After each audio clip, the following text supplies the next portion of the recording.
Well, let's move on to other news now. At least 40 Palestinians have been killed in Israeli airstrikes on a tent encampment in Khan Younis.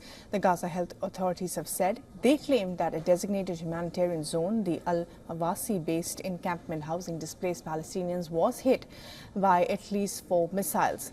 Now, in the latest, the Israeli Defense Minister Yoav Gallant has claimed that Hamas's military capabilities have been severely damaged after more than 11 months of war and that it no longer exists as a military formation in Gaza. Earlier in the day, a convoy of vehicles of the United Nations that was detained by Israeli military in the Gaza Strip was finally released. The Israeli Defense Forces have said in a statement that they were acting following intelligence that a number of Palestinian suspects were present in the convoy and that it wanted to question them.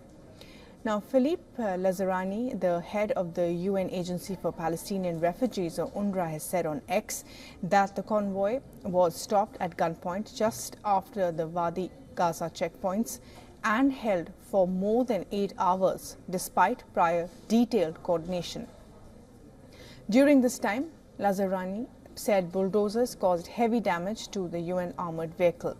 All staff and convoy are now released and back safely at the UN base. Meanwhile, Israeli Prime Minister Benjamin Netanyahu says he is doing everything to win the war in Gaza and at the same time get Hamas to return the hostages.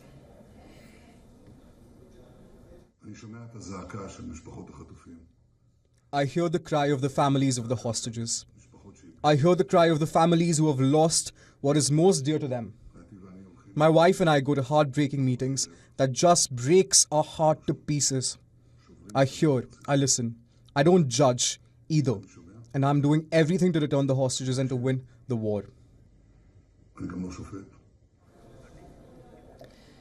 Meanwhile, a U.S. Deputy State Department spokesperson fended off questions about whether the country was being slow to respond to the killing of the 26-year-old Turkish American shot in the head at a demonstration in the West Bank. The spokesperson said the U.S. was still speaking to Israeli allies about the shooting. Witnesses allege it was done by Israeli military gunmen at a period when the demonstration was calm.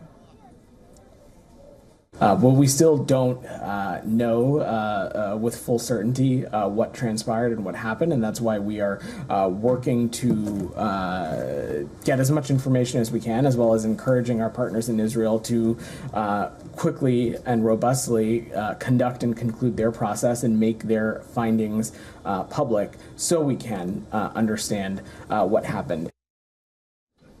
And more on this, our correspondent Jody Cohen sent us this report from Israel.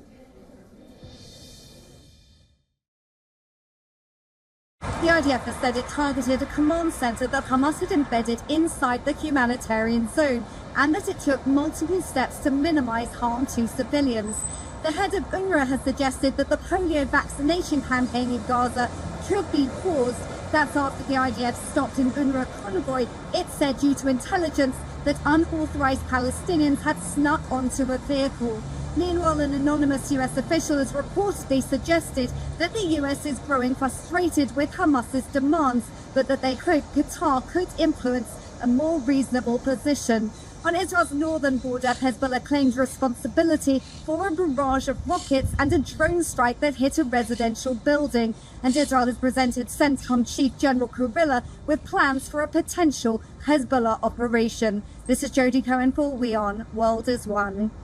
For all the latest news, download the WION app and subscribe to our YouTube channel.